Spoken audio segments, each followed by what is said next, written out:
Hello everyone and welcome to Steam Next Fest. We're very excited to be here and show off Super Dungeon Designer. We've got an exciting Steam Next Fest stream planned for you. We're going to be showing you what the heck is Super Dungeon Designer? How do you design a dungeon? What are all the cool features of this game? We're going to dive right into it. We've had our demo live for a couple weeks now. So we're also going to go on and we're going to show you some of the user submitted dungeons that we already have. They are awesome. So really excited to show that off. Later on today, we're also going to show off some 4-player local co-op. So we'll show you how co-op works in Super Dungeon Designer. And yeah, we're going to have a lot of fun. I'm excited to jump into it. We've got like 200 people viewing on Steam. So hi everyone. Thanks for lending us your eyeballs. We really appreciate it. Hey Lunar Fable Games. Thanks for swinging by. Hello, Red Slash, Thomas, what's going on? But yeah, without further ado, you're here to see some gameplay footage, right? So we're going to jump right in.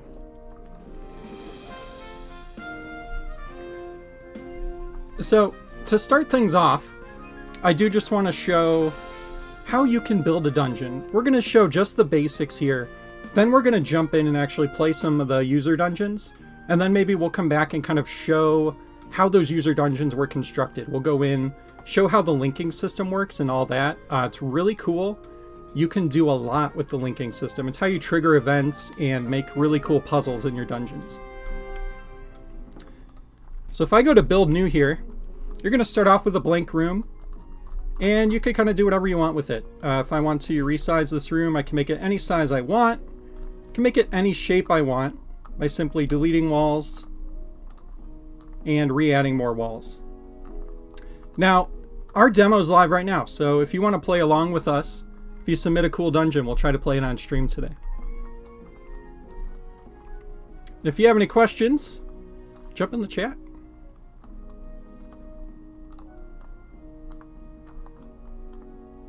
So you can add rooms by just hitting the plus button on the side here. You can make as many rooms as you want. And of course, you can decorate rooms however you want. You can use all kinds of different tiles.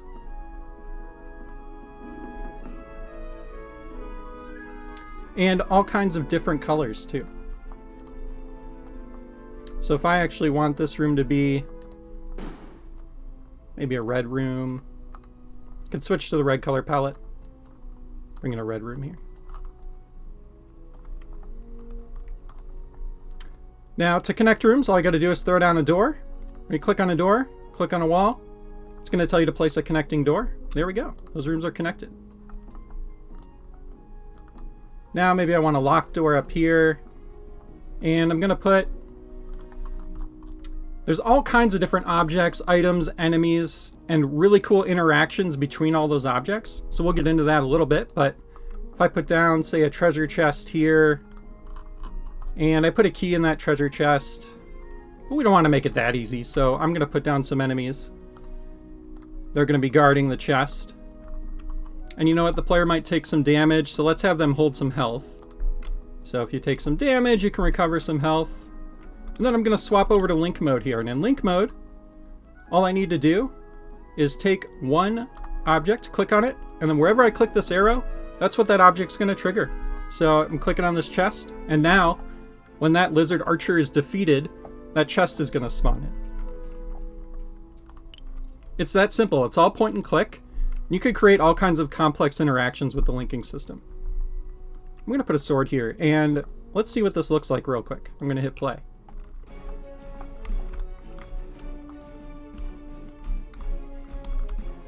Hey, Phantom Triforce. Hey, Adam.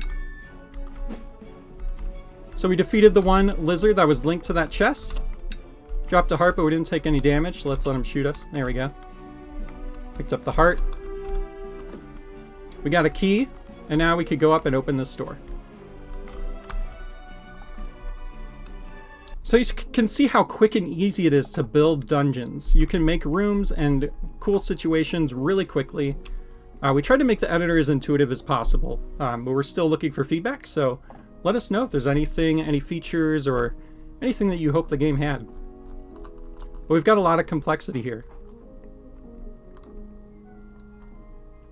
Let's say I've got a closed door here instead of the open door. You can also make it so that these two enemies are in a group. When I put something in a group, it triggers a link together. So now you have to defeat both of these enemies for this chest to appear.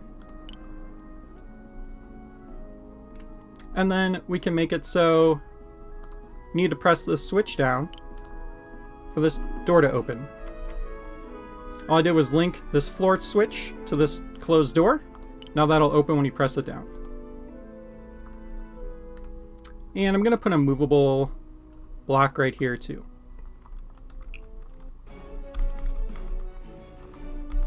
So now, instead of when one of these lizards is defeated, we're going to have to defeat both of them. Now our treasure chest appears. We've got a key. If I push this block up on this switch, that door will open.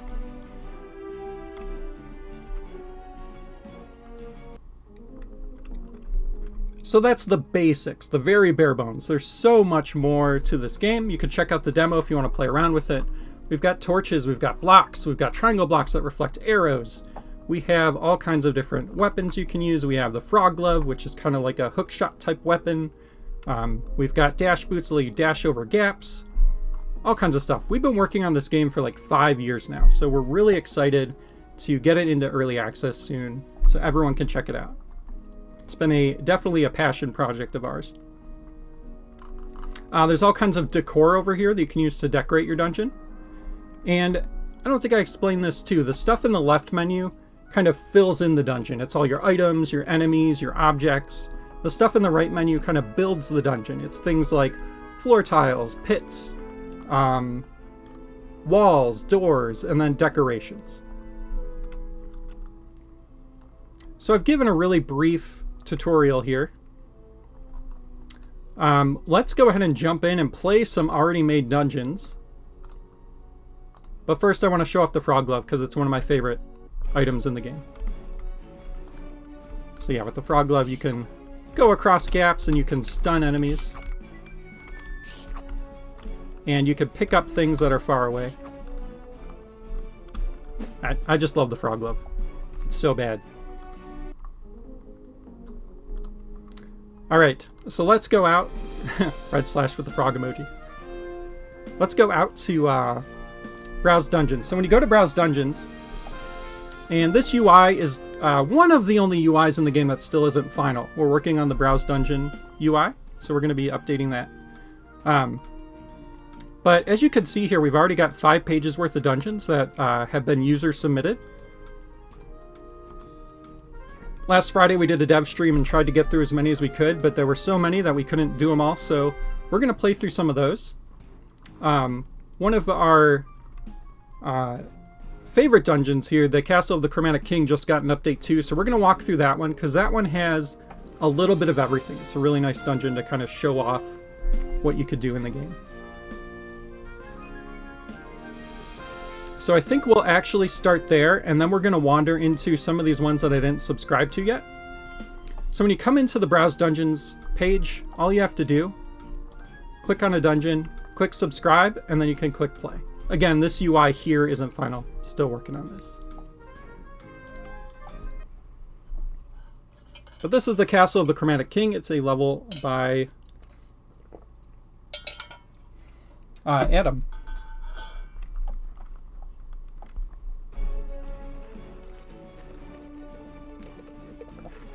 Get some coffee, need some caffeine. Okay.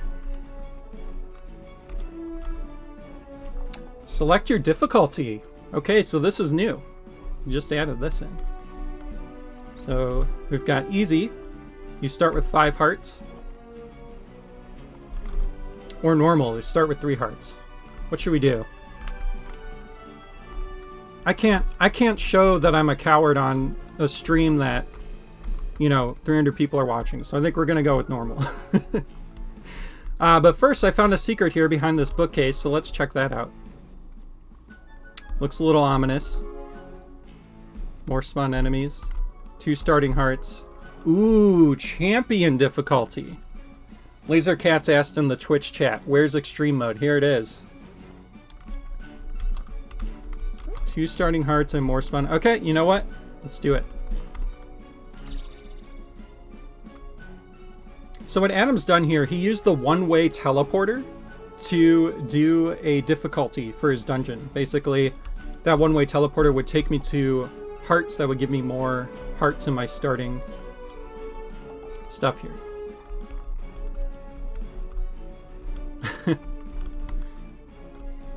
Lunar Fable Games said normal and then champion, which I believe is Ashley. Hey, Ashley. More spawned enemies, yeah. That's probably what this switch did. Bravery or stupidity? Time will tell. So what I love that Adam's done with this dungeon is he's added some narrative events, which is really cool. I mean, you could do that if you want. We have the signpost that you can add text to. So if you want your dungeon to have a little bit of narrative to it, you can do that. You are Lily, a villager of the city Varash. We don't have weapons yet, so I can't attack that GUI. All your life you wanted to be a hero.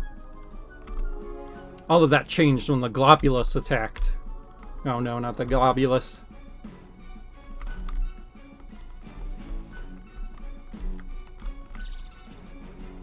So these teleporters you can place just like you would place doors or stairs in a dungeon, and they could take you to any room.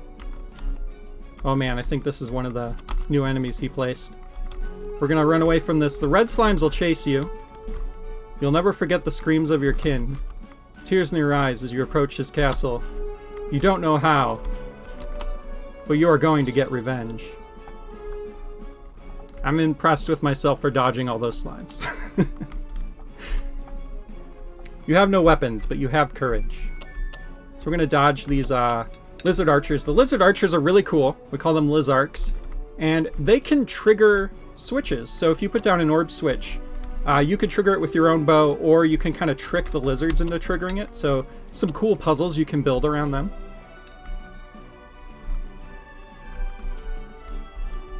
Pro gamer dodging there, right? Thanks, Nick. Ha ha ha, another fool dares.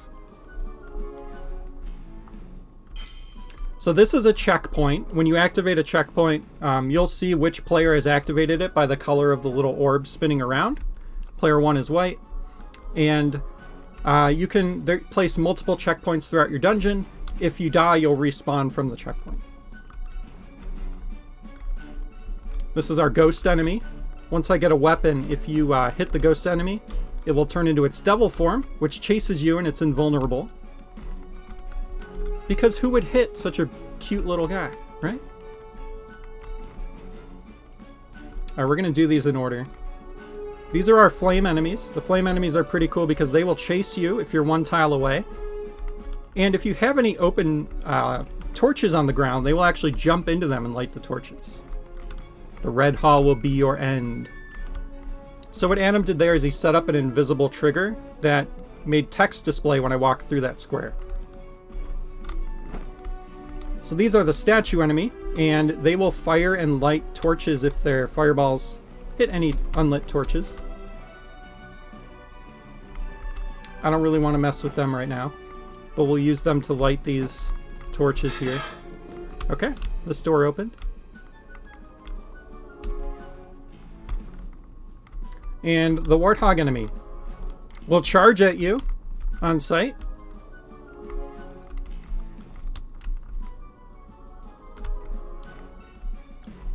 Got more flame enemies here. So here we need to lure these guys down into these. Whoa, look out, warthog. Come on, buddy. Leave me alone. Okay, I'm impressed that I haven't taken any damage yet. Okay, we need one more. And one thing we're going to be doing here too, you might notice the flames hop a little slow. We're going to be increasing the speed that they hop toward you. Okay. I jinxed myself. I took some damage. We got this door open. So another cool thing with the warthogs, they will break cracked blocks. So we can trick them into meeting their own demise here.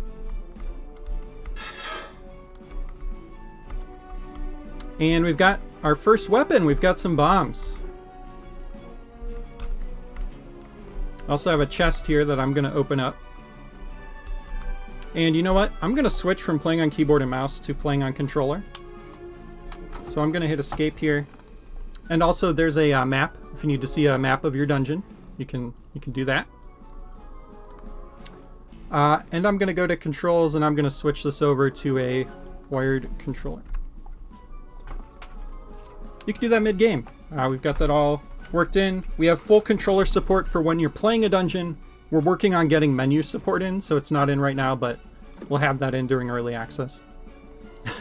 Wait, no, put those back.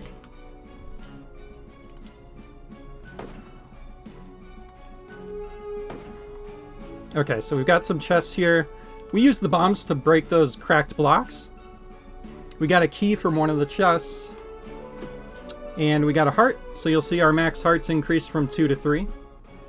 And I see a cracked wall down here. Anyone who's played a Zelda game knows what that means. Got some gold. And some hearts. I'm full on hearts, so that's why I can't pick it up.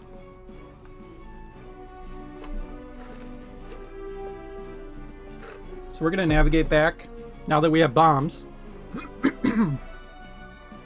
Going to go to the right here.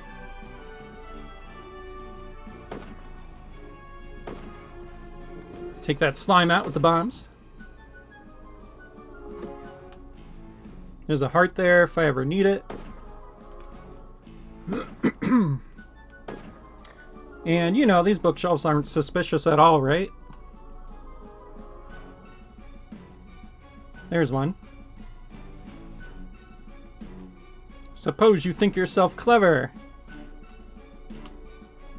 So this is showing off the spawners. So obviously our game is very inspired by Mario Maker. So one of the things we wanted to incorporate was some kind of like warp pipe mechanic, right? Where you can warp in items. So that's what the spawners are. You can warp in any item so that you have a place to go back to and grab items. You can also warp in enemies, which can make for some challenging situations.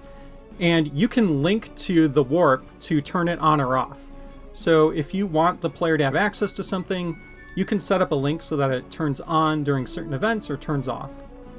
You can link to pretty much anything. Our linking system is actually really robust.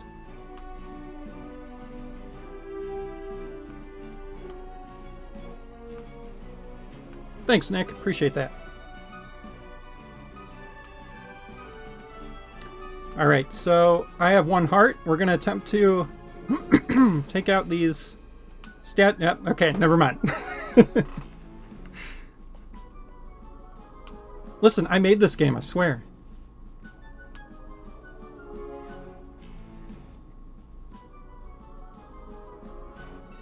All right, now we got to play dodge with the fire to get back to that room.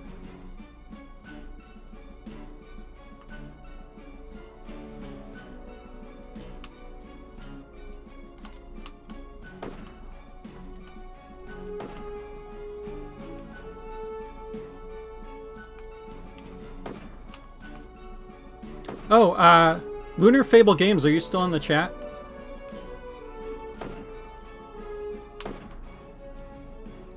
Ashley, are you here?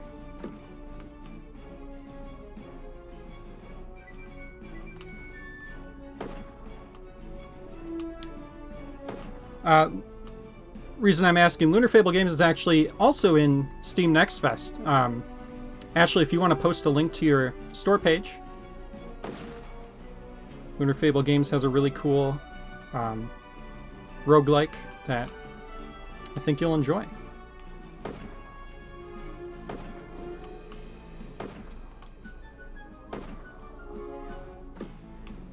Okay, so we got the bomb bag. The bomb bag, you'll notice, it refilled my bombs to full. It also gave me +5 to my max bombs.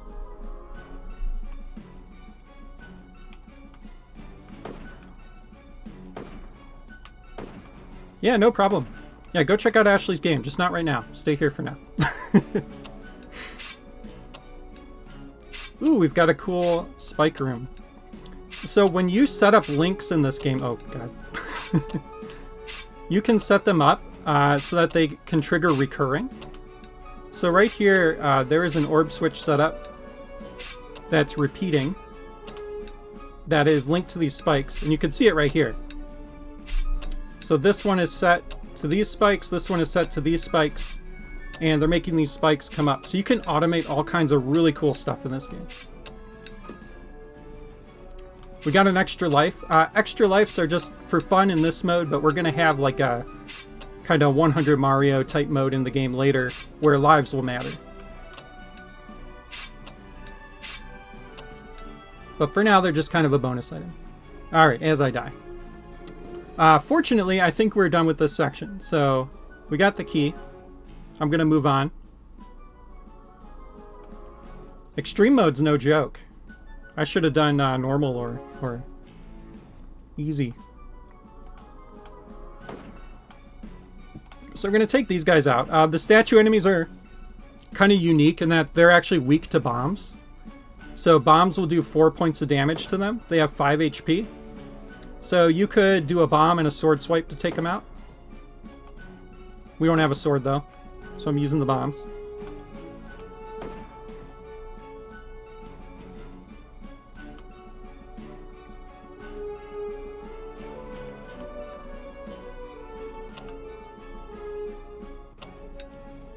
So we have a puzzle here. Looks like if I can strike this, I'll get a key. So I mentioned earlier that the lizard's arrows can strike other things. If I accidentally let him shoot here... Oops, spawned in an enemy. That's probably what these skulls mean. So we want him to shoot right here.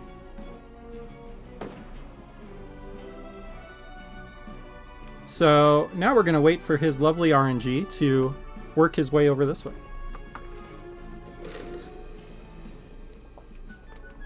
You could do it, lizard, I believe. Or, if he's stubborn, because he knows we're streaming, we can cheese this part because, well, it's not really cheese. Adam kind of designed this in a way that each area of this dungeon gets a little easier as you get more items. So we're just gonna use a bomb to trigger it.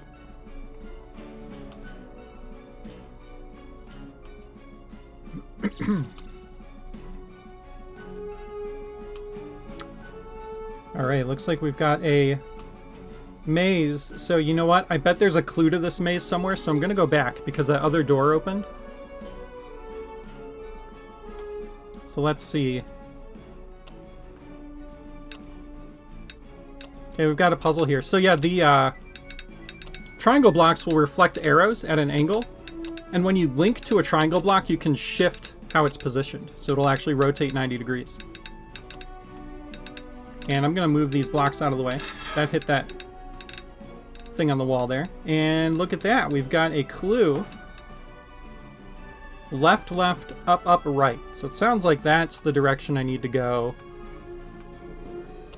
in the next room. But I want to see what's in here.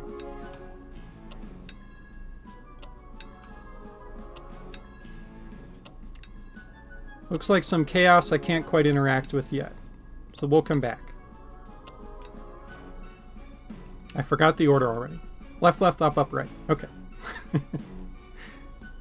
Bad slime, says Jess.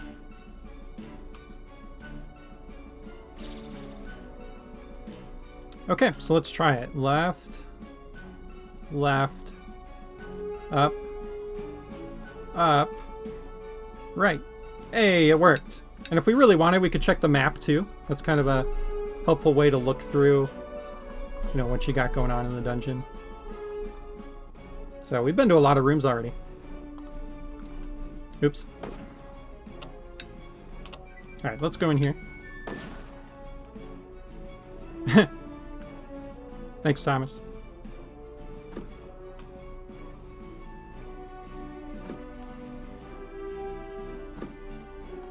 Alright, so we found a little bonus room, got an extra heart, and some items. Let's head this way. Ooh, looks like there's some treasure if we put in this. So down, down, right, right, down, down. Can't do anything in here yet, looks like.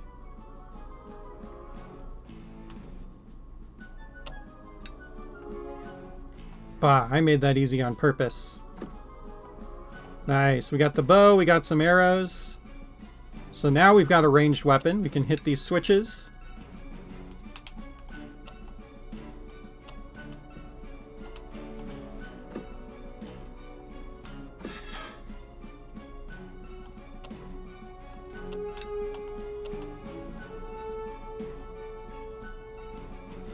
Okay, and looks like we're back here again. And I forgot the code. Oh, but you know what? That's okay, because we want to come back here. Now that we have the bow, we can hit that, which puts these down, and we can stock up on arrows. So here's another spawner. That's spawning in arrows. And again, you could put anything in there. You could put enemies, you could put items. And you can link to it to turn it on and off. We also have a single use variant that will automatically turn itself off after it spawns one thing. And then you can link to it again to turn it back on. So there's some variants of different objects to allow for a lot of different like puzzles and customization. Down, down, right, right, down, down. Okay.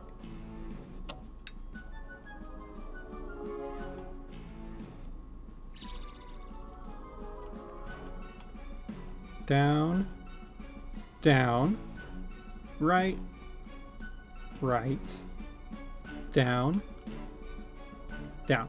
Yay, treasure. We got a quiver, which increases our max arrows by 5 and fills them up to full. Very nice. Got some gold, got an extra heart. We're now up to 6 hearts, which I'm definitely going to need. Finding some more gold. And you might be asking, what's gold for? Well, gold doesn't really do anything right now. It's kind of a way to track high score, like how much gold did you collect in the dungeon versus how much there was. But we are going to have an in-game NPC that you'll be able to place items down for him to sell, and then you can buy them. So you could say like, the bow and arrow costs 100 gold, and then you need to come back to him and buy the bow and arrow later in the dungeon. Oh no, I forgot the combo. Oh, thank you, Thomas. Up, up, left, left, up, up.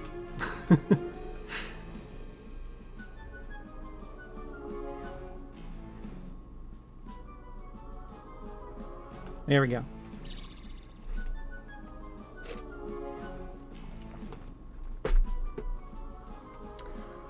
Okay. So now that we have the bow, is there anything else we can do? I think we did all this. Yep. Oh, look at that. A treasure appeared here. That slime really wants it. Cool, we got another quiver. It looks like we've got a puzzle here. If we can get all these timer switches to trigger at the same time, I think something will happen. Nice. That was a good puzzle. So the timer switches will count down, and there's 2 variants of them. One of them will trigger something right away and then turn it off when the timer's up.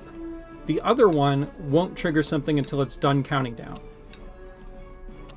So obviously you could do some really cool stuff with the linking system.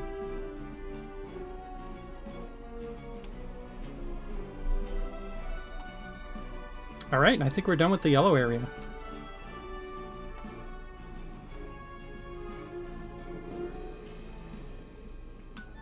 On to the green. Are you really so arrogant? So we got a timer switch here that's linked to those spikes. To try the green hall with no sword. So it will put the spikes down, then when the timer's up, puts them back up. And yeah, you can kind of configure that however you want. If you want it to turn on and off a spawner, if you want it to, you know, make some timed event happen. Got some chaos in this room. Lots of GUIs.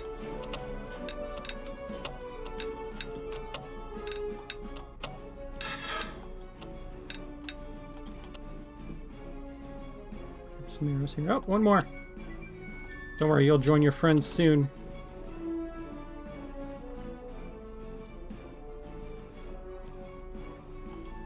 Oh, you too.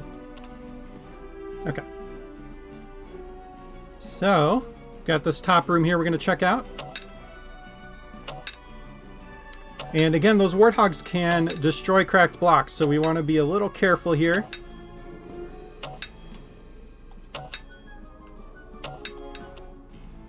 Fortunately, the arrows hit them too.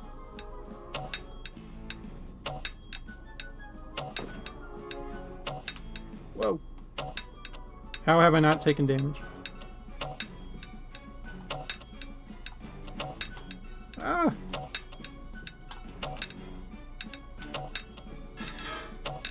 Okay, I heard a door open. Grab those arrows. Ooh, I see a bombable wall. Must be a secret. You're on fire today, James. I know. I'm gaming. Got some gold. Cool.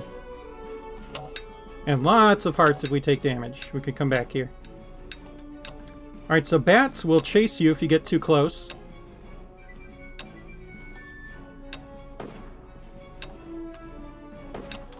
Trying to take them out with the bomb. Can be a little tricky. Oh, pushing that block opened a door.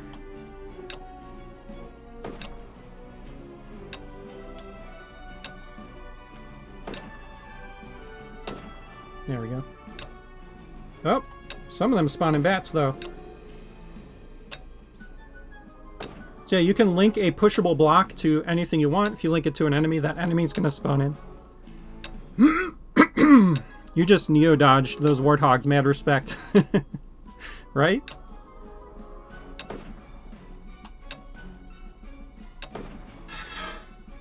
Our main character's name is Lynette, so Lynette knows jujitsu.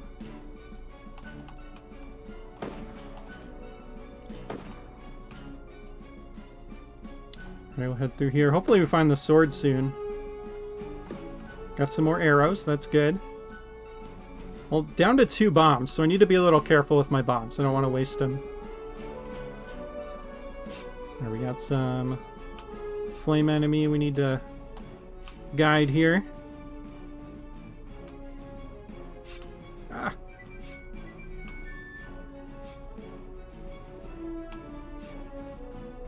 Oh, that one's just like, I'll get in the torch for you, buddy.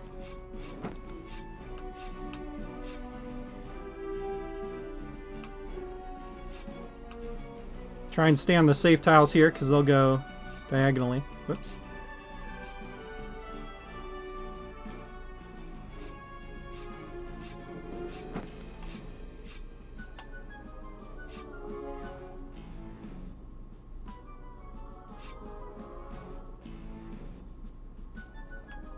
Okay, and he'll hop in there. Okay, looks like that opened a door.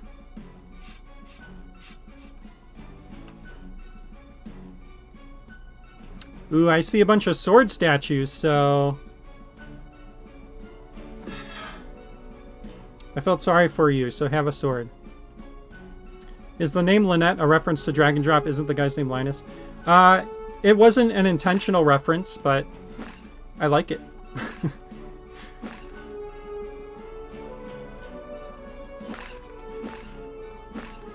Squish Studios continuity.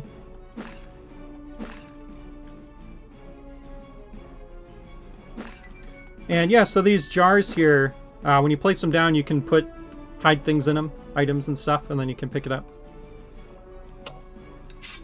Alright, we've got a really cool puzzle here. All these spikes are linked to a repeating orb switch. Ooh, we got a secret here. I got one bomb left. I gotta be a little careful. Fortunately, we have the sword now. Got another heart. Nice.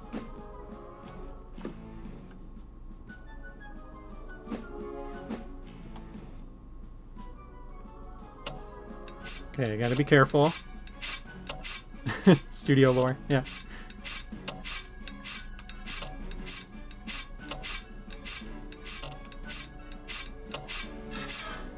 Okay.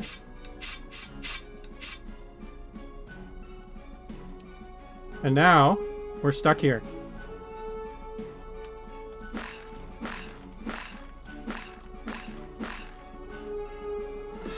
We got the key. I love breaking jars. Okay, we're back here.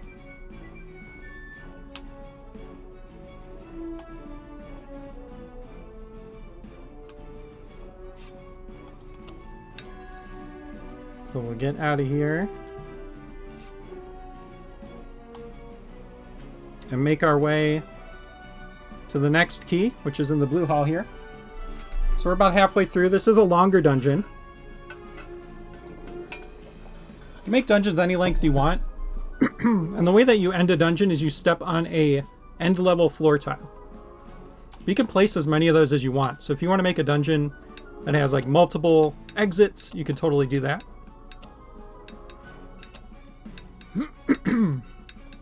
And right now, when you upload a dungeon, we don't force you to have to beat the dungeon to upload it, but rest assured, when the game releases, we will have a force you to beat the dungeon before you can upload it. So just before anyone worries about that, you won't have any unbeatable dungeons in the final game. Let these lizards take themselves out using the triangle blocks here.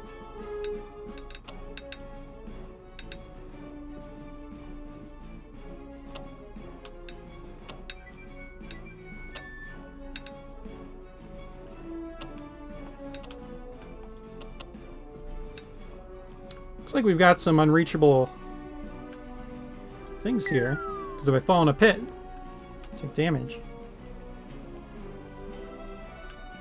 Some treasure down there. We'll have to remember that. I bet there's a way we can come back and get that. Nice. So there was an off-screen orb switch that activated this teleporter, which takes us over here. Yeah, you can decorate rooms however you want. As you can see, we've got some carpet here, so you can lay down different colors of carpet. You may have noticed everything is kind of like in a stone theme. This is the stone castle theme. We are going to have additional themes. We're working on a forest theme right now. There's going to be like an ice water theme, a bunch of different themes coming out. Our plan is just to continue supporting this game and adding more and more content. Again, we've been working on it for like 5 years, so it's definitely a passion project, and we're trying to put as much content and love into the game as we can.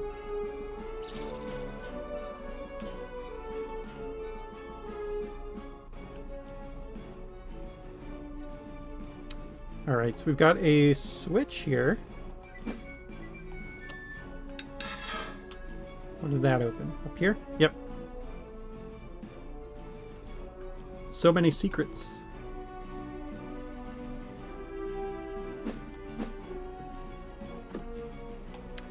Alright, so let's see what's over here. Interesting. I have a feeling we're going to be getting the dash boot soon. How do we open that door? I actually don't remember. This block looks a little suspicious. There we go. Let me grab this heart too.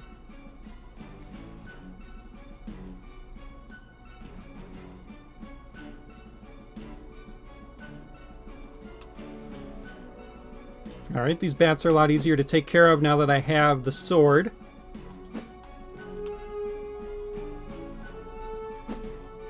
And, I see a couple treasures there, and suspiciously, these tiles are a different color. So maybe if I walk across there... Yep, invisible pit. I got the monocular. So the monocular will show you the location of treasures, warps, all kinds of things on the map. So you can see there's a lot of treasure in this. Right now, treasure chests that you've opened will show on the map too. We're working on removing those once you open them. But right now you can see the location of all the treasure. Pretty cool.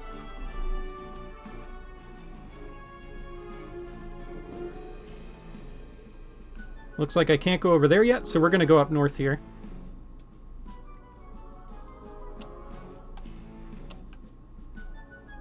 Ah! The fireball got me into the pit. Okay, we're going to do one hit and then a bomb, and that should kill him. Yep. Only problem is we're out of bombs now, so hopefully we find some. And these guys are wrecking me. There we go. Statues take 5 hits, and yeah, they shoot up, down, left, right, and then diagonally. This is where my elite gaming skills end. It was a good run. Gets hit with an arrow. Interesting, leaves. So you can knock enemies into pits. It's pretty fun. Highly recommend it. The blue slimes will actually run away from you. We have 3 colors of slime. The green one will just kind of wander. The blue ones run away from you. The red ones will chase you. Alright, so we got the dash boots. And now we can't go through here. So the dash boots, in addition to making you look really freaking cool, will let you go over 1 tile gaps so we can get over these pits.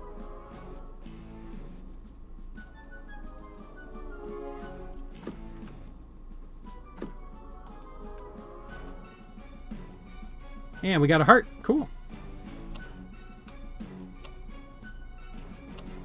Oops, I dashed right into the pit.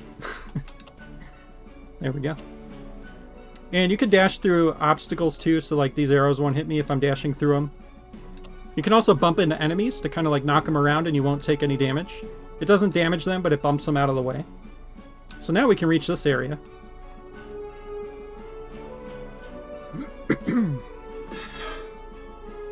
And we got our key. Now we're back here.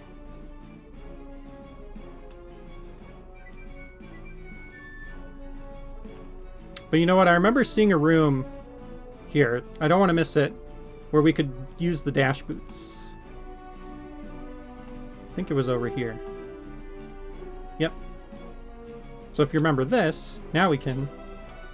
You can change direction mid-dash. So you just hold down the dash button. And change directions while you're dashing. You don't have to let go.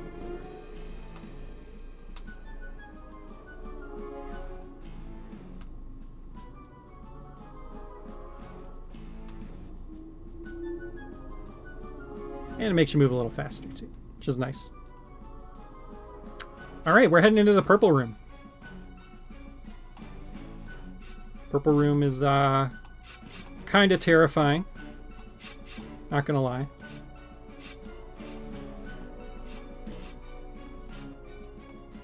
Okay, we made it.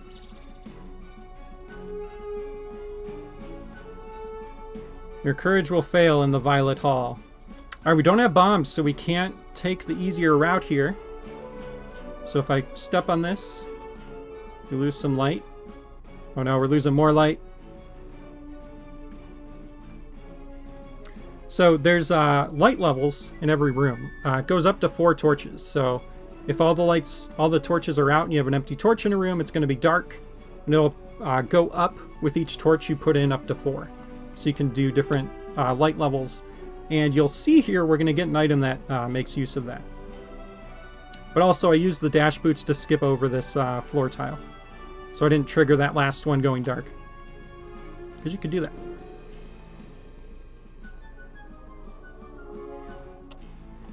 Oh, but now we're in a dark room. Aha. Oh. Okay, looks like if we stand near the torch, it'll light. Or no, it's on a loop. So we can see every couple seconds here. Okay, looks like we can go this way.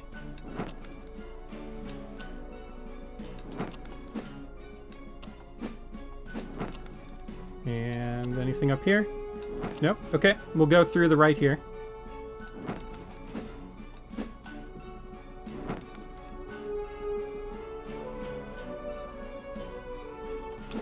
Okay. Take this guy out. Looks like to get the key, we gotta light that torch. I don't know, something just tells me. Call it gamer intuition. Let's try going down here first. Got a dark room. Oh!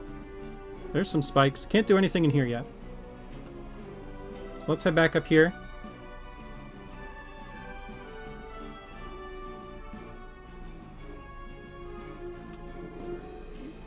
Light does not always illuminate the way. Seems like a clue.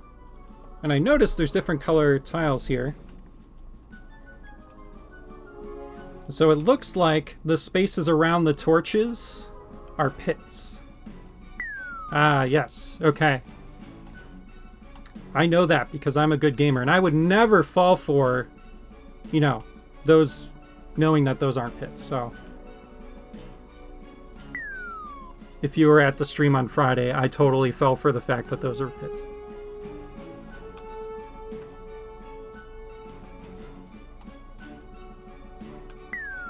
And I'm falling in them anyway. Okay, looks like we can go up here. No? This way? I think that's what threw me off last time. Okay, we've got a wall here, but I don't have bombs. We're gonna have to come back when we have bombs.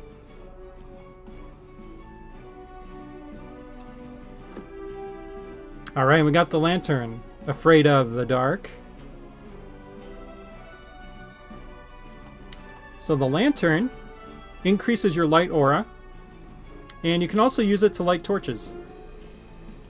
But another fun use is you can use it to easily take out ghosts.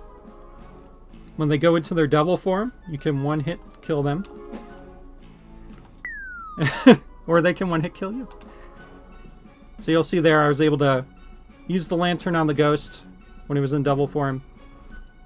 Otherwise, the ghosts are invincible in devil form and will just chase you for a little while and then turn back into angel form. And you have to hit them 3 times. So they're a trickier enemy if you don't have the lantern.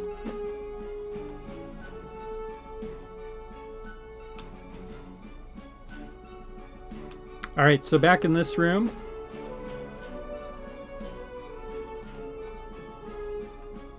We'll take out some ghosts because they're pretty easy to dispatch now. But the lantern, of course, has other uses. You can use it to light torches.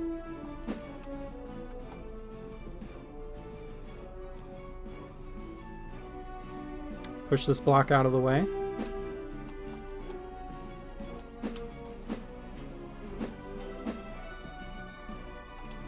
And there we go. Lighting that lantern was linked to a chest that had a key in it. So now we have a key. And again, when I beat this dungeon, I'm going to go into edit mode and I'm going to show you how everything was set up. How intuitive the editor is and how easy it is to just trigger links and make really complex, cool stuff really easily. So we're going to light this wall torch.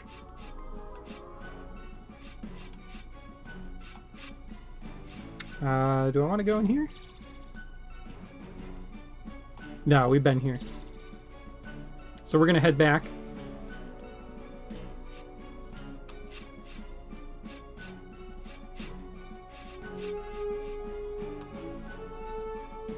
And looks like we just have one more hall here. The Grey Hall cannot be beaten. And we got some hearts here, some gold. So I'll definitely use my dash boots to pick those up. We're at full health. I'm hoping we find some bombs.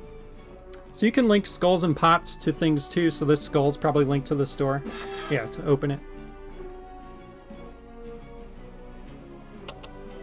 Kind of a clever way to prevent the player from being able to get in there unless they have some kind of weapon. So some nice design there from Adam.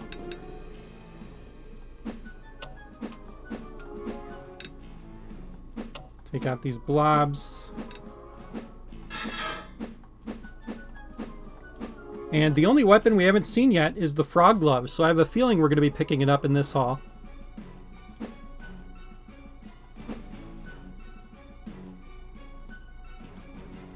Oh man, this room is terrifying. Okay, we lit that. See what this does. So secret area looks like. Ah, we've got a library.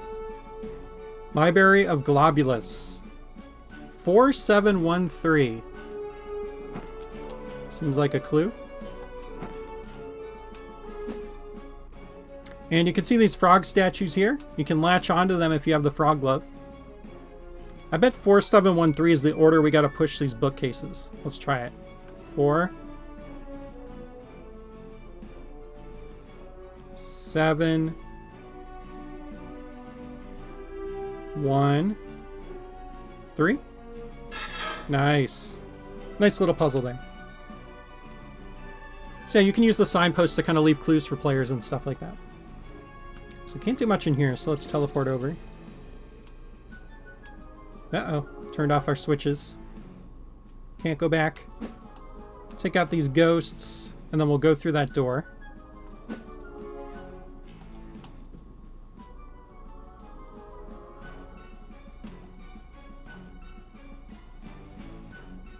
Let's see what we have here.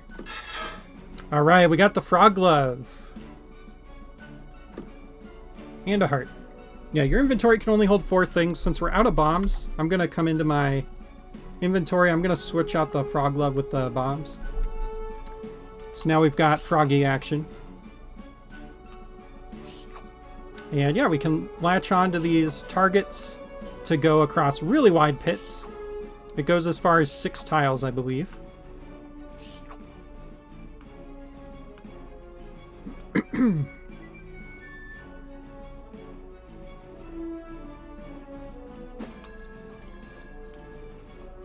Ooh, okay, so we've got a bit of a time challenge here. You can link to the frog statues to enable and disable them. So this time switch is linked to these statues. So I'm going to hit this, and then we need to run and get over here. Okay.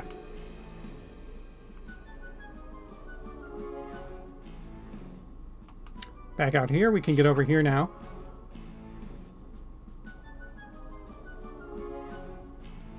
So another cool feature of the frog glove, it can eat the bat enemy because it's so small.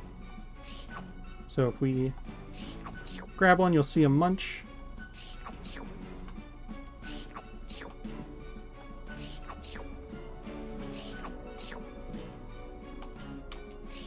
Ah! Leave me alone, I just want to eat you. Alright, we got him.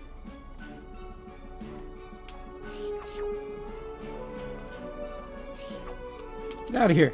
I guess I could just use my sword. It's more fun to eat them. Okay, we've got a... Take these guys out. We gotta go down here. Oh, there we go. Into the pit. Okay.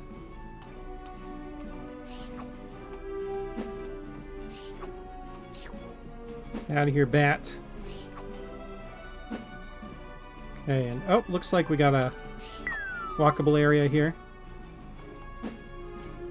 Grab this chest. It is a heart. But what's in this one? Some gold. Okay, so this was an optional area. That's okay. Go down here. Alright, so down here, we've got another timed situation here, so I'm going to wait till it starts over. Yeah, you can link to those wall arrow traps so that they will open and close. And you can also latch onto treasure chests to pull yourself to them.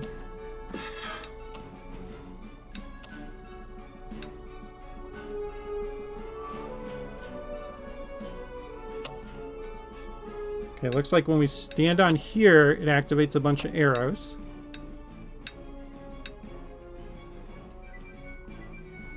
Oh, we've been here. Okay. Do we need to go left, maybe? Or did we get the key? Maybe we got the key and I didn't realize. Yeah, we must have got the key. Another cool thing with the frog glove, it can stun enemies. So you'll see that ghost is now stunned. But it does turn into its double form, so take him out.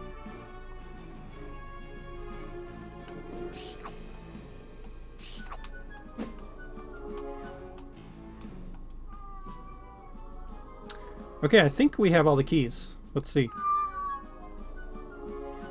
Any idiot could find one key. Do you think yourself strong? None have ever beaten me, you know.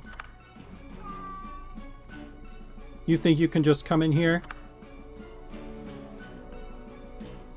steal my treasure and kill my guards? You will pay for this insult. Hi, Chewie. Yeah, Chewie's here. Chewie is my cat. He loves to scream. Alright, we got a boss key. And a new checkpoint. We got the gold bomb bag, so... and the gold quiver. So we now have unlimited bombs and unlimited arrows. I'm going to go ahead and swap out bombs for the lantern here. So now we can bomb and arrow as much as we want. And we got the boss key, so we can open this boss door. And let's see what lies inside.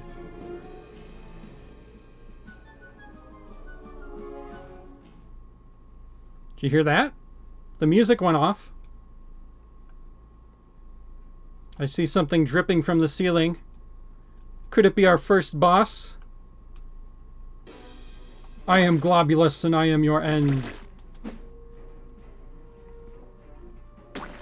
So Globulus is a fun name that Adam gave him. We're actually going to be calling him Goliath. So Goliath will do a big slam attack every time you hit him and periodically. But what's cool about boss fights is you can customize them. So you can link from the boss so that when it's spawned in, when it gets hit, when it attacks, or when it changes phases, it can trigger links. So you could have it spawn in a bunch of enemies or do kind of whatever you want. Activate spikes. Make a bunch of spawners turn on. So here you see when it split in two, it was linked to some enemies. And we have the camera kind of zoom out when you're in a boss fight. That way the boss is always on screen. Because we assume that's where your attention's at. So I'm going to keep it safe here and stay down here and try to snipe this boss a little bit. Stun this slime if I can hit him. Globulus is pretty good. Yeah, that is a pretty good name.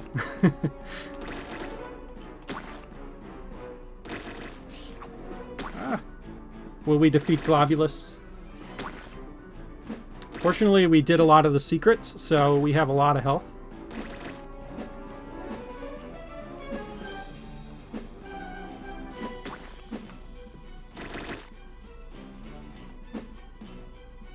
And yep, he's going to spawn a couple of his guys in the pit, so that was a good placement of where to hit him.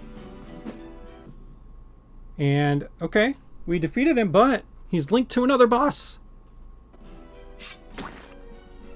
Phase 2. Did you really think it would be so easy? So now we've got to beat him with all these spikes up that are in our way. So trickier for sure. Ah. And you can only hit him when he's green. He's invincible when he's red.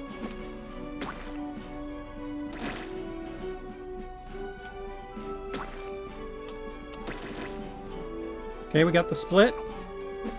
You cannot defeat me. want to try and hit this one into the pit. Think I can get him? Yeah, see ya.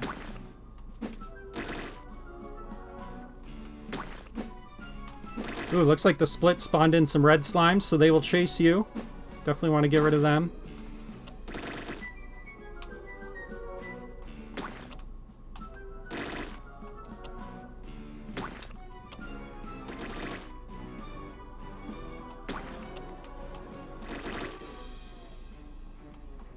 Minions, to me! Oh man, there's... Looks like there's 2 of them now? Let's see what this switch does. Okay, puts the spikes down, that's helpful. Can I do it over here? Yeah, okay. Is this the final phase of the fight? Oh, it's dark! Can you get him?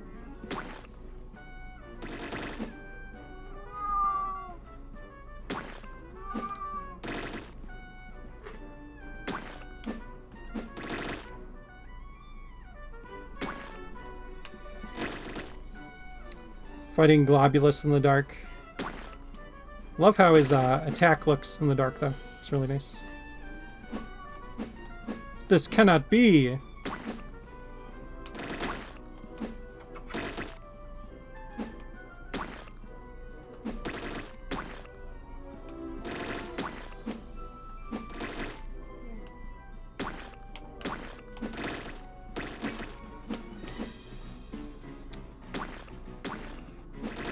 So yeah, definitely easier now that I've got those spikes up.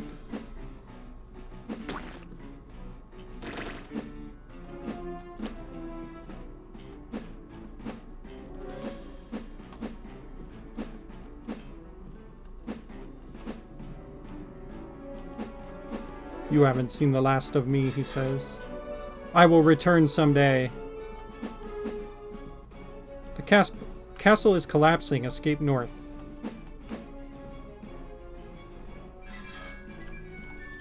Oh man, we gotta run. You can see the timer. When you trigger a timer switch, it stays on screen. So you can see at the bottom there. We've got a timer counting down. Ah, go, go, go.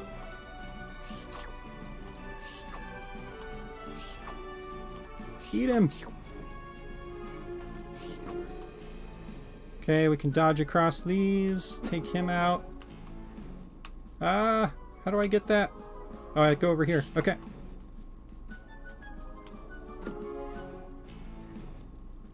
Timer's ticking. Gotta get through this door.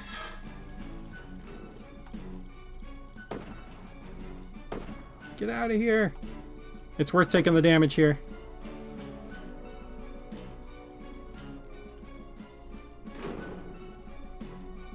Ooh, I want the treasure. I want it.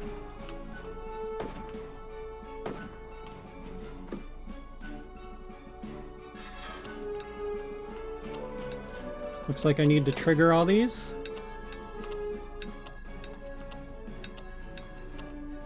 Put these spikes down. And we're out. Congratulations, you escaped the castle. Your family is avenged and you are a hero.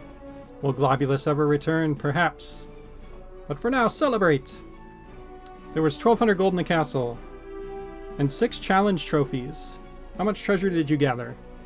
We got 2 of the challenge trophies, only 800 gold. So, we actually didn't see everything in this level, so go play it. And let me know if you're able to collect everything. So this is the end level tile. When I step on this, the dungeon will end.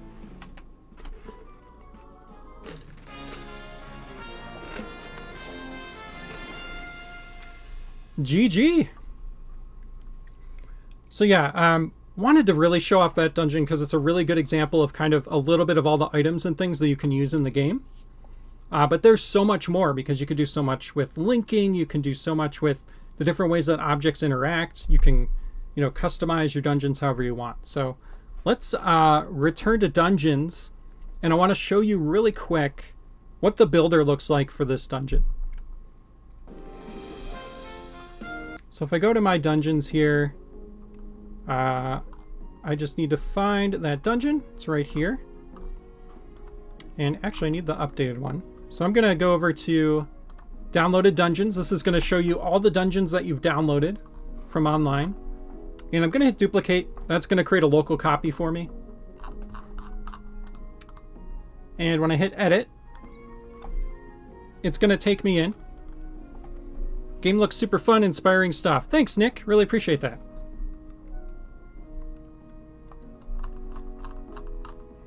As you can see, Adam's got all kinds of shenanigans going on here because of his difficulty switch. So he spent some good amount of time setting up all these links. But you can really set this up however you want.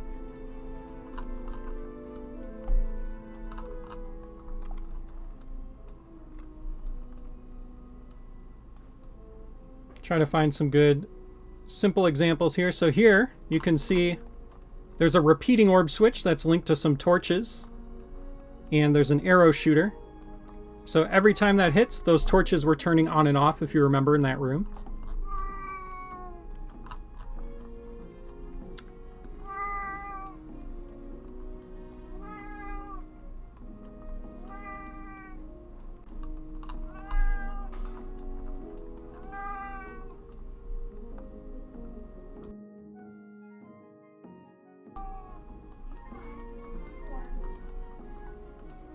So here you can see when you get the dash boots, obtaining them is going to spawn in all this stuff. So it spawned in these blocks here, and it spawned in these chests here.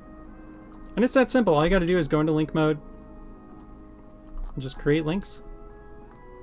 If I wanted it to spawn in maybe a lizard enemy here, all I would do is click on it and click on the lizard. Now the lizard's going to spawn in. It's that easy. There's all kinds of different objects, items you can use to create dungeons however you want.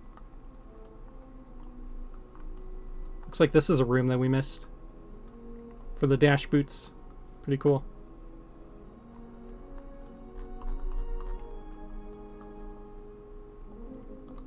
So, let's keep things going. I think we'll jump in. There were some more dungeons that we didn't get to play yet from the last stream, so I'm going to jump in and show off some of those. And hopefully that'll show off some more situations that we didn't get to see in this example dungeon here. Some of the dungeons that I really recommend to check out. There's a handful of amazing dungeons in here. Not even a handful, there's a ton. We've got this one by Adam that I just played. Anything by Blue Blade is really great. He's a great designer. We've got some dungeons in here by Tony. Tony's great. Some of us have made dungeons that are really good. Phantom Triforce makes some good ones too. Triforce Comet. All kinds of good creators in here. I recommend spending some time checking out some of this stuff. I think one thing that we didn't get to show off yet that I'm really excited to show off before we jump into these is co-op and how co-op works. So co-op's really easy to set up. If I go into... Let me build a new dungeon real quick. Some water while we're loading here.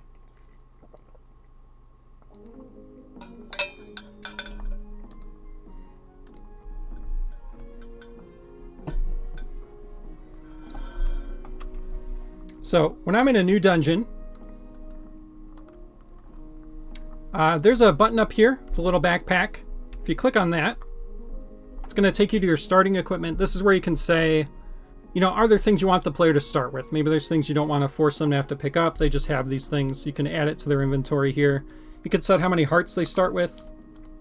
You can also set any items they start with. We can also add more players here. So I'm going to add in a second player.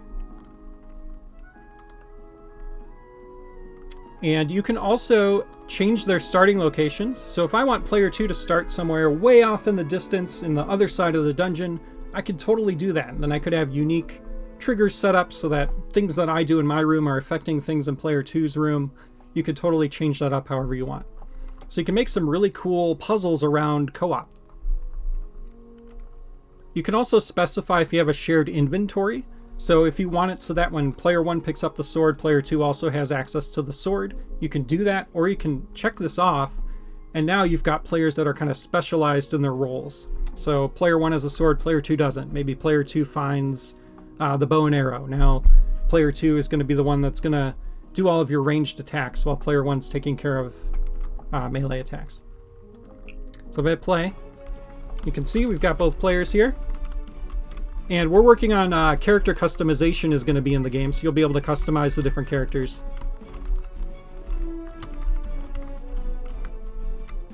So, maybe we set up a situation where, if I go to my dungeons, one of my favorite examples.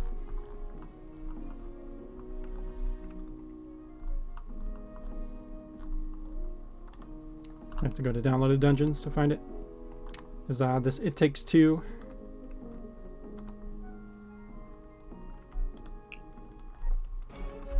So here, player 1 is trapped. If I have player 2 activate this, player 1 can get up, and you can kind of play through together to activate things.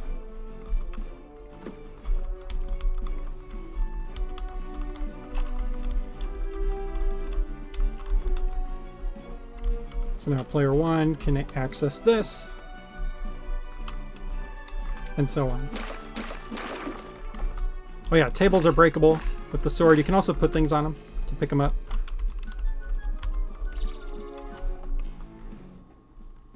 Too many problems a good dungeon have. Yeah, right?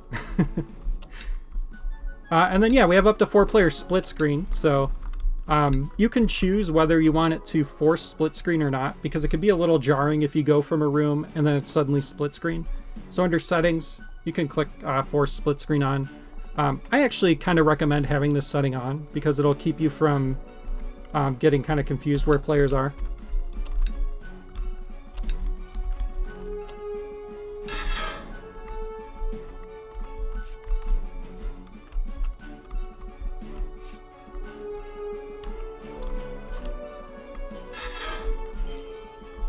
So yeah, just a quick example of kind of how the co-op works. Again, you can do up to 4 players, so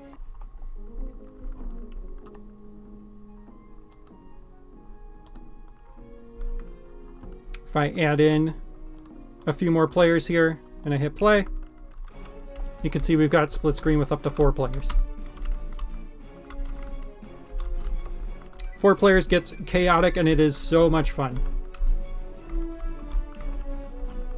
You can split up, or the dungeons can really be designed in any way, so you can really create some co-op puzzles. You can create something where you need all 4 players to stand on switches in order for the door to open, right? Kind of a common co-op puzzle that you can have. If I put all these switches in a group and then I link them to the door, now all these switches have to be pressed down for that door to open.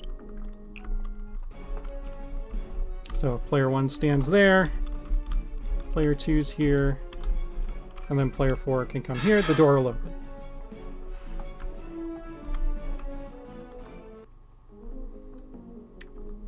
So yeah, that's kind of the basics. Again, there's so much to the game. We've been working on this for 5 years, so there's all kinds of awesome objects and interactions and things that you can do.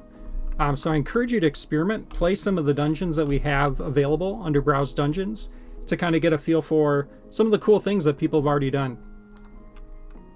And speaking of which, we're going to go in and play some more dungeons. So we've got a handful here that I didn't get to check out yet. So we're going to play through them. And then after that, I think we will play a little bit of co-op and then we'll wrap things up.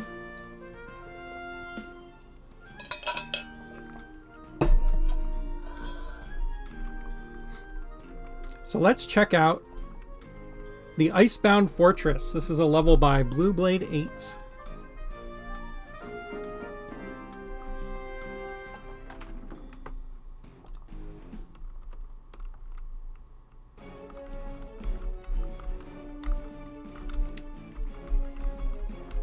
Alright, so we start here, and I'm going to use my controller again so that I'm not making keyboard clicky noises. We start with just the lantern.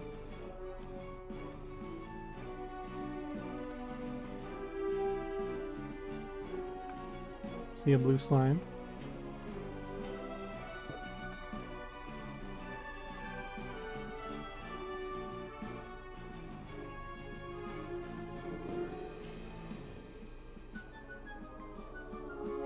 Okay, looks like we can go up north here.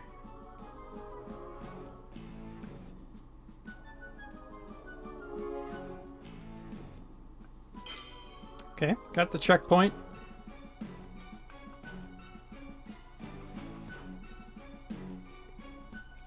And I see colored banners, so these probably relate to these in some way. Let's go left first here. Oh man, we've got some shenanigans going on, it sounds like.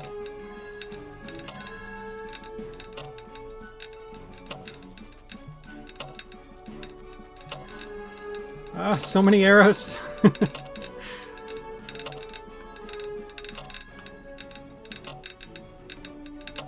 Alright, we'll keep pushing those.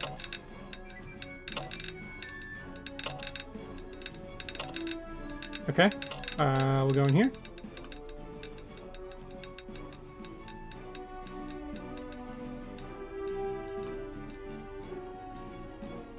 So this is where it's nice to have the lantern. Can light these and also have that really big light aura around my character. Got a one-way warp.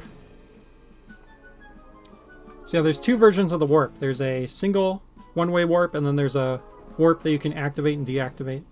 You can actually also activate the one-way warp and deactivate it. Alright, we're in the inner sanctum. Let's go right first, because this door was open earlier.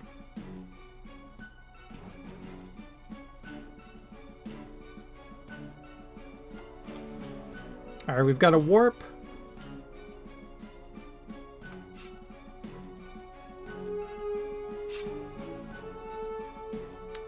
And it looks like this is like a guide the warthog type mission we've got going on here.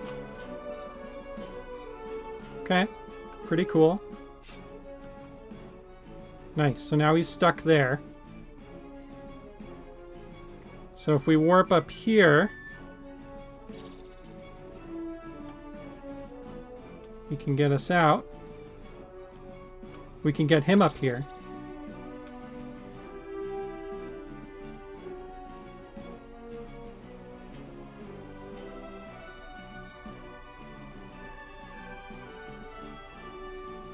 Come on.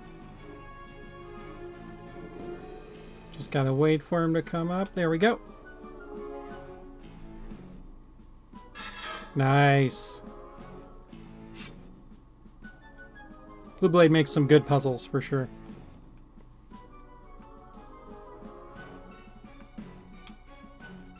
Alright, we got a torch here. Let's light it. Okay, that activates a one-way warp. Need a way to trigger this wall switch over here. So let's leave for now. We can head up north.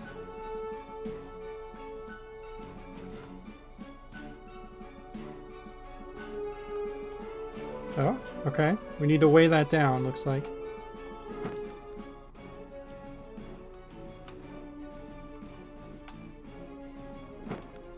I was just going to say, I can have these warthogs break these pots. I don't know if that's going to do anything. Okay. We got some hearts. That's good. We'll light all these.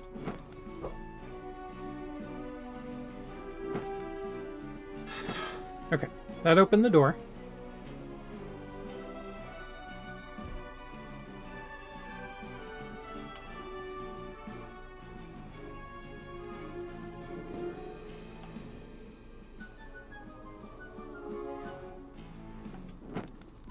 We'll light this torch. And this one. We got one more here.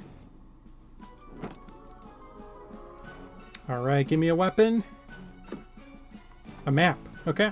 So I don't think we showed off the map yet, actually. When you obtain the map, you can go to your map, and now you can see rooms you haven't been to yet. So you can see the full layout of the dungeon.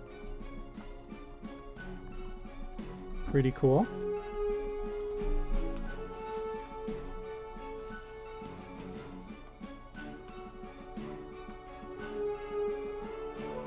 Alright, looks like maybe we need to lure these warthogs over here. I think that's what's being hinted at.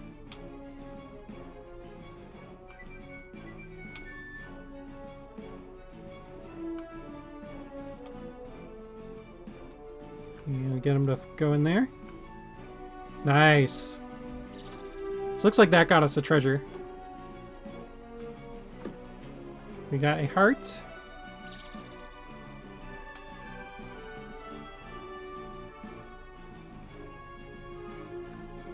Can we let this one pass?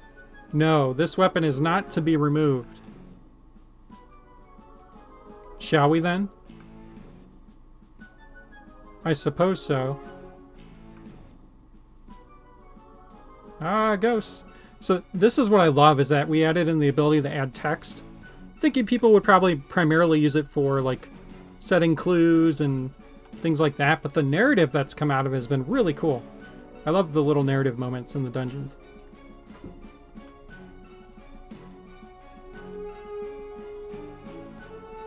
Oh, this is cool. Okay, so I think we're supposed to try and hit the ghosts with these arrows and then kill them with the lantern. That's really neat. Maybe this will be a worthy soul. I hope so.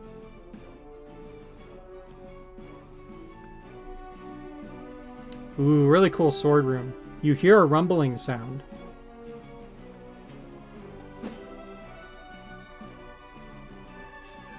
You fool, thou hast freed the demons! Head to the inner sanctum. It's the only way to undo this. Oh no. We grab the cursed sword. Aha. Found a key.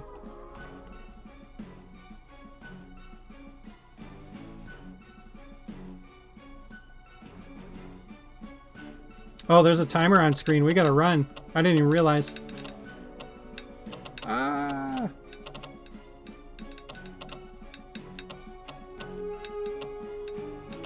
Are we back at the inner sanctum yet? One more, maybe? Oh my gosh! There's so many enemies. Okay, we're at the inner sanctum.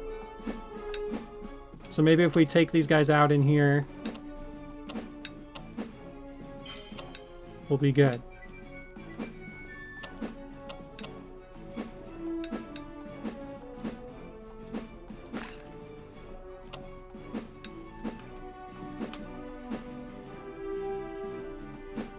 Psst, little mortal. Leave now and no one will stop you. Okay. I think these guys are trying to stop me.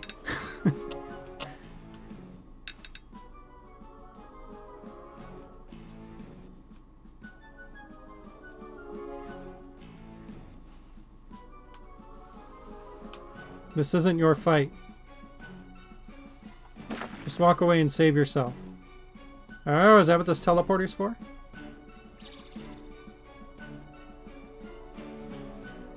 You got what you came for. The fears of demons are not your concern. Hopefully they will never leave this forgotten icebound land. Oh, there's the end level. Ending 1 of 3. A dungeon by Blue Blade. Thank you for playing. Okay, so this dungeon actually has 3 different endings? That's amazing. GG, good stuff, Blue Blade. If you're watching too, we stream every Friday at 5:30 p.m. Pacific time. And any dungeons, I usually play through and, kind of show off new features of the game. So follow us on Twitch for that. Good stuff, Blue Blade. Thanks for sharing that. That was cool. I'll have to play through that again later on a different stream to see the different endings. So cool.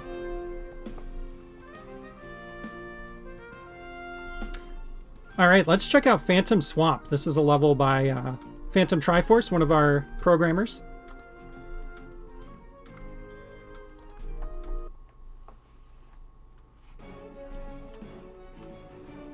Phantom Swamp.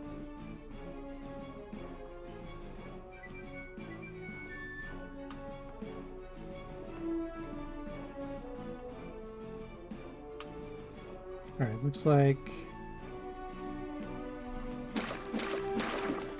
we need the stool here. So yeah, stools you can freely push around, and they'll weigh down switches.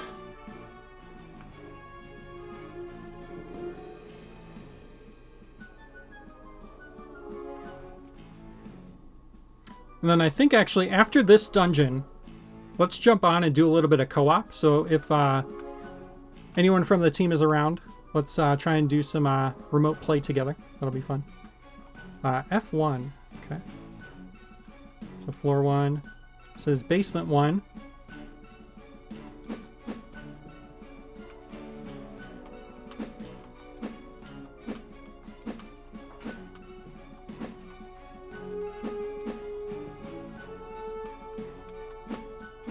Can usually get 2 hits on the ghosts before they turn into the invincible devil form. There we go.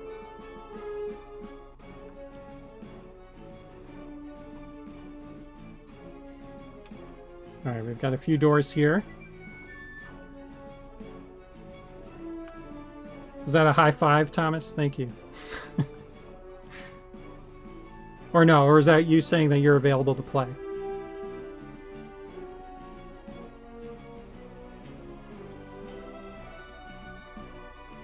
Alright, looks like we need the green switch.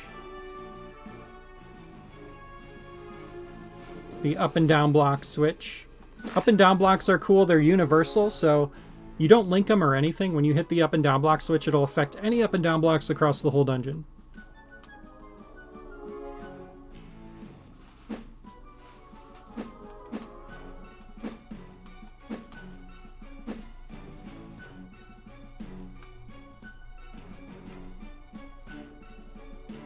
We got some spikes to navigate past. Alright, looks like I need a key here.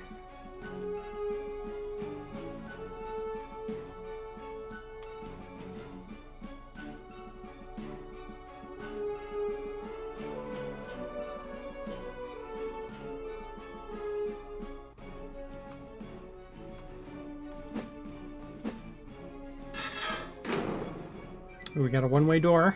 Okay.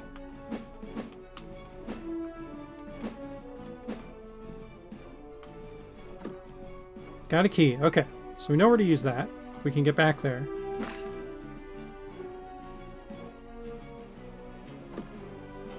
Got a map. So that's helpful. You can also hit the M key on the keyboard to bring up the map instantly. Okay.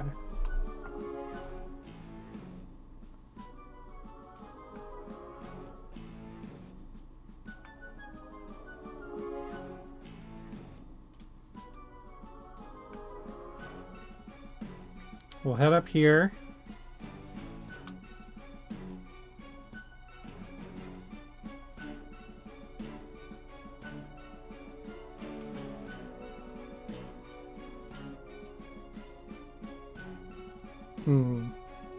Okay, looks like... Can we do anything here? Nope.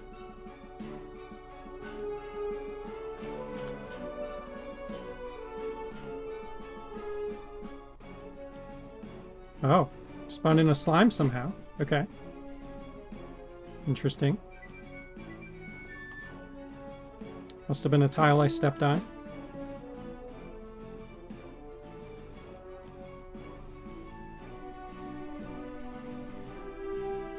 Okay, we found the boss room.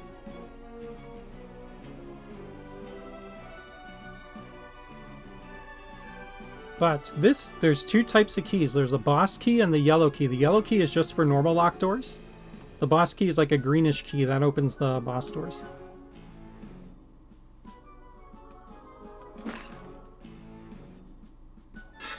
Oh, there we go. Okay, there was a one-way door there. I didn't realize. Okay.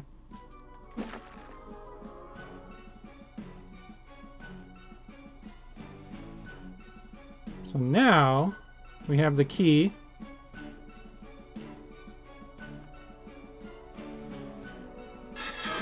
We can go... Oh no! I didn't want to go in there.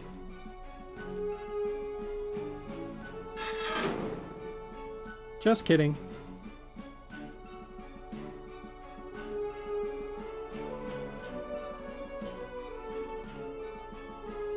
We want to go... Was it this way still? I think it was this way, but up or to the left. Oh, wait. Didn't get that yet.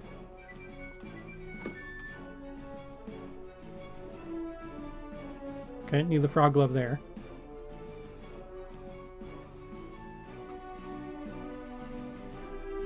Aha.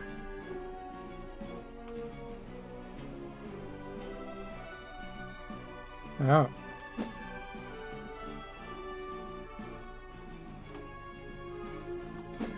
So it looks like we need a way to trigger... We probably need bombs. We need to come back here with bombs. Let's find where that key door was.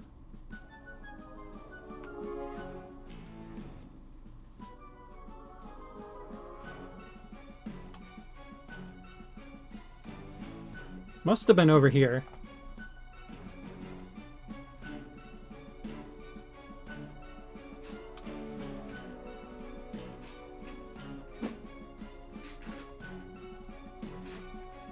Yeah, here it is.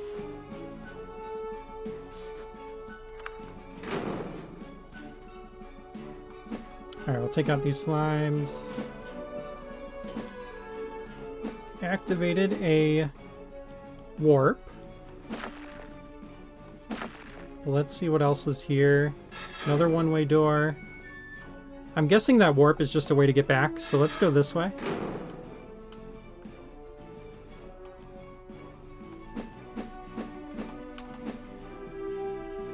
Ah, leave me alone.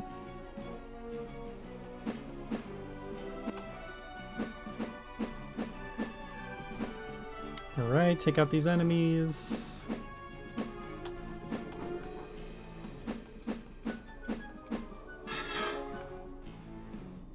Okay, now if we go this way, we got another checkpoint and the frog glove. Okay, cool.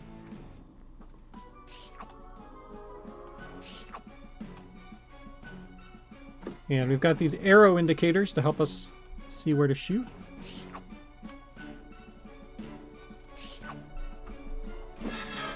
So yeah, the frog glove will let you clear up to 6 spaces.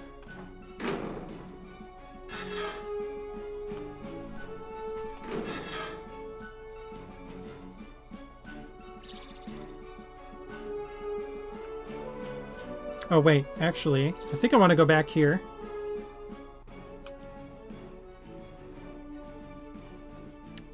Finding the key door is a crucial element in these games. Yeah, for sure.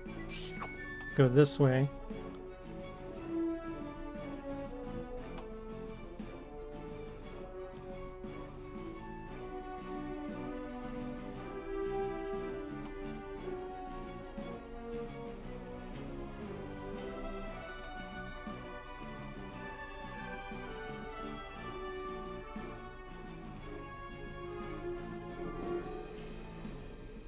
Is there something down here? Yeah. Can I get across here maybe? Somewhere? Sometimes it's just good to look into the dark.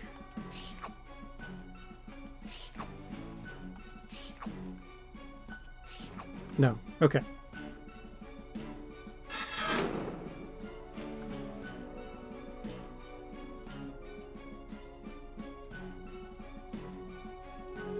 But we can go this way. And we went through there, I think.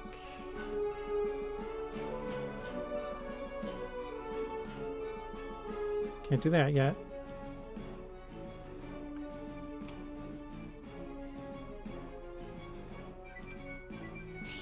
Actually, I don't know if we went here. Let's see. We're down here now. No, but we need a key. But now we know where to go once we have one.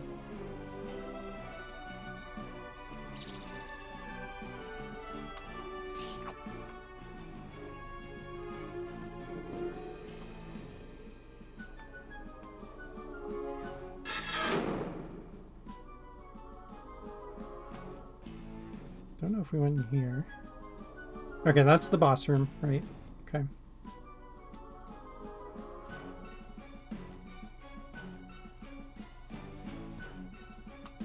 Can't go in there yet. Must be over to the left here.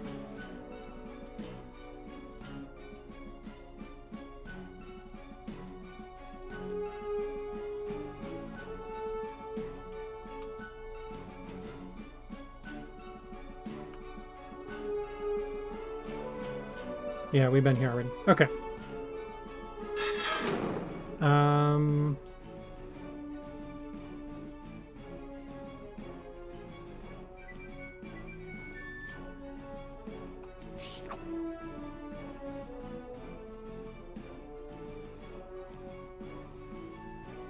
Alright, I think I might call this dungeon early and come back and play it later, only because I don't want to spend the next fest stream wandering around a dungeon, so I think we are actually going to move on. We're going to do some co-op.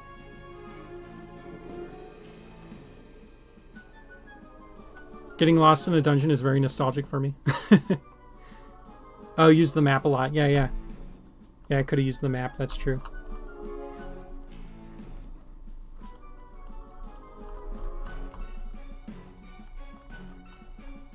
Yeah, that's okay. Let's keep things moving. We'll come back and play this one again. But I want to get some co-op in while we've still got people watching the stream. And for those that have waited to see how co-op works. So, real quick, I'm going to add in anyone that is from the team and available to play. This will just take a minute. We're using Steam Remote Play Together. If you want, up to you. Okay.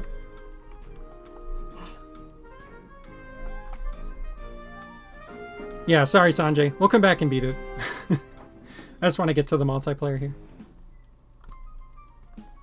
So I'm going to add in Sanjay and Thomas are going to join.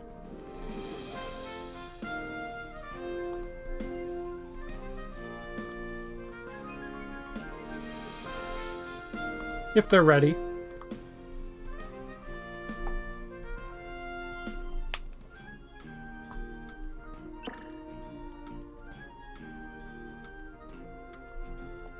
All right, looks like Thomas is in. He tried to make it confusing intentionally. Yeah, I mean, it's a really good puzzle.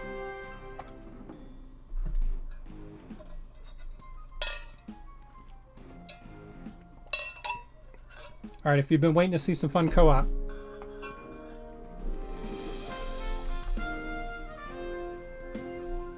I think actually what we'll do first is we're going to do a 2-player dungeon. It's a pretty quick one. And then we're going to move on to a 3-player one. So let me go to the one I was showing off earlier, which was a tribute to It Takes Two.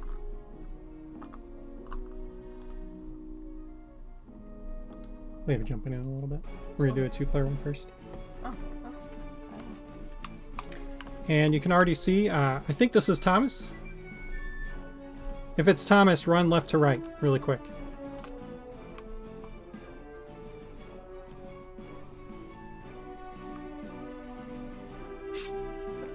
And you can see we're helping each other through the dungeon here.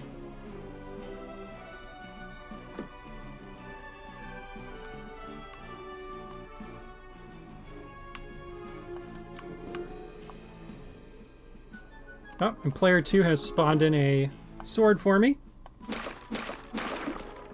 So co-op's really fun because, yeah, you can separate the players and then have puzzles that require you to kind of work together, communicate, set up puzzles that help each other get through.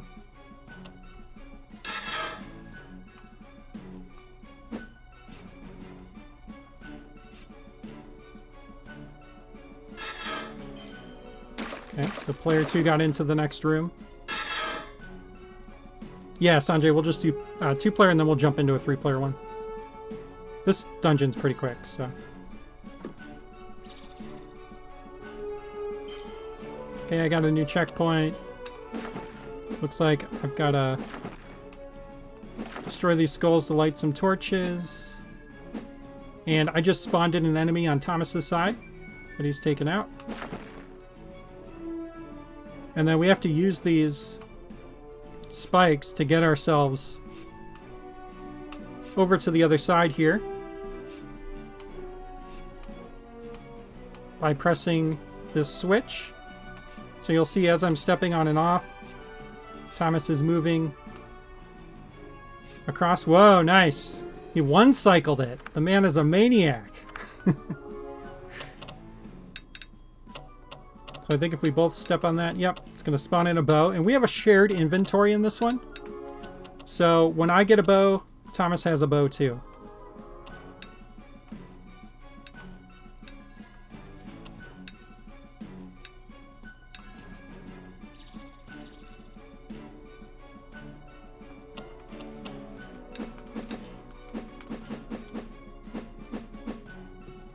Alright, so now we've got a big enemy boss room here that we're working together in to take enemies out. And funny enough, if you activate a ghost, it'll chase you, but if you run near another player, it's going to change its target and start running at the other player. So I can take a ghost off of Thomas by running up next to him.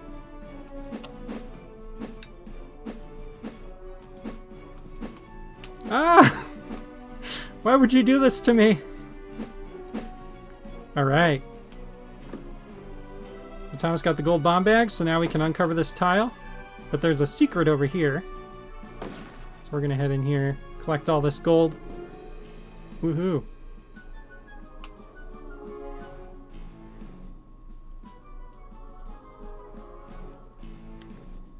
And we did it. GG. So yeah, co-op's fun. So real quick,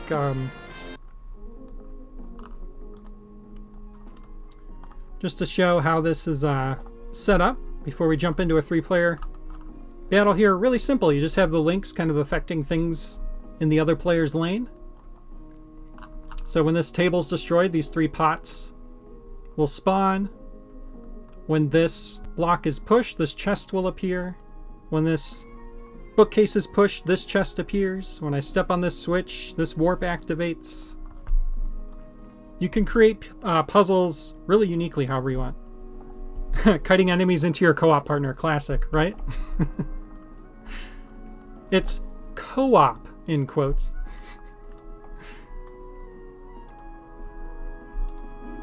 Alright, let's... what's a good 3-player level? We can do... Actually, you know what? Let's do, where is it? We'll do Forgotten Fortress. Jess, would you like to come help us out? All right. So my fiance Jess is going to come help. So we'll have 4 players for this one.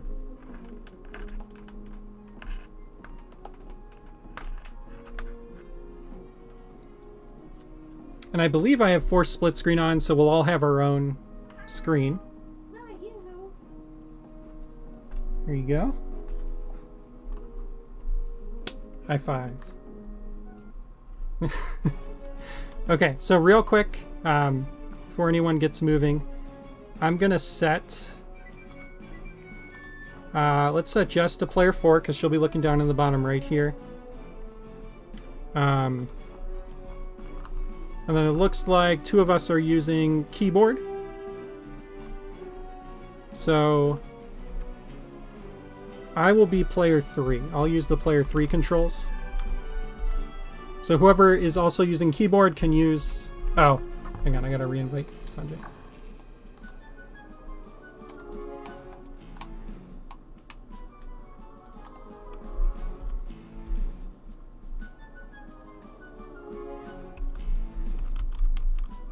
Yeah, Steam Remote Play Together only takes a second to set up and just invite people, and you gotta reconfigure the controls a little bit to make sure everyone is the player they want to be, and then you're good to go.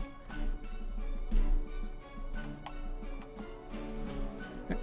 Alright, looks like Sanjay's good. Let me check really quick. Sorry everyone. What are my controls here for player 3? I've got right control and keypad 1. Okay. Right control, keypad 1. Okay. All right, everyone ready? Woohoo! Okay. Let's go! Player 2, you ready? All right. Yeah, so everyone has their own weapon. Okay. So player 4 has the lantern, player 3 has bombs, player 2 has arrows, and player 1 has the sword. So in this one, when it was created, the creator decided to turn off shared inventory. So we all kind of have our own role in this one.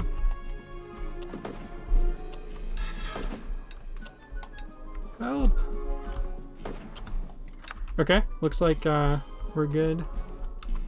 Keep going. I can't defeat the slime. Yeah, so player 1 is going to help you defeat the slimes. Thank you, Your player role one. is using the lantern. So anytime you see a torch, like right there, you're going to be lighting it. Whoa! We're out of here. Checkpoint. Nice. Ouch! I got bit. Help me, player 1. Oh wait, does my light help you, or? Chewie, you can't play. I know you want to be player 4, but I gotta be player 4, okay? Okay.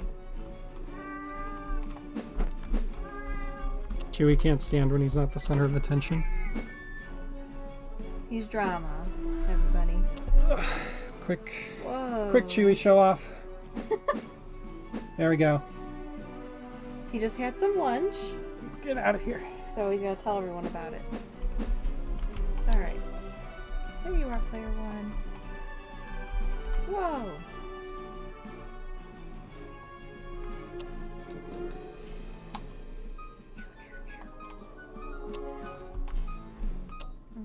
Oh. Sorry, player 2. I wasn't paying attention.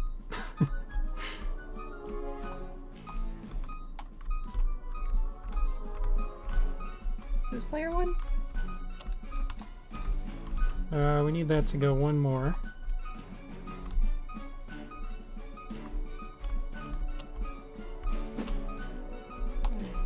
Thank you, player 1. Ouch! Oh my god. That red slime is after me. Get out of here.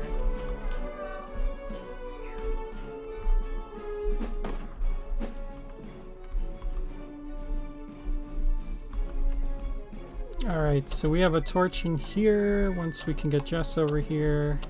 Oh my gosh. Oops. I'm kind of stuck over here. Is anyone gonna come let me out? There are a lot of bad guys in here. Yeah, if you can light that torch in the middle, in that room on the geez. left. Just dodge around. There we go. There's my lost you there for a second. Player 1. Cool. Let's go.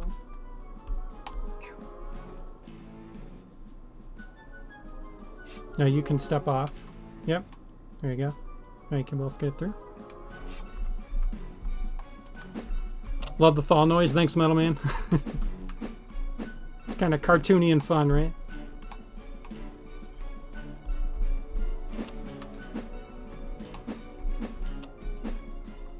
Yikes! Ah. Oh my gosh, he bumped me off. Yeah, I'll let player 2 go explore. That's a key. Oh my gosh. Yeah, we're kind of waiting for you guys, but that's okay. Okay. He's moving, or they're moving that up. Cool. Nice.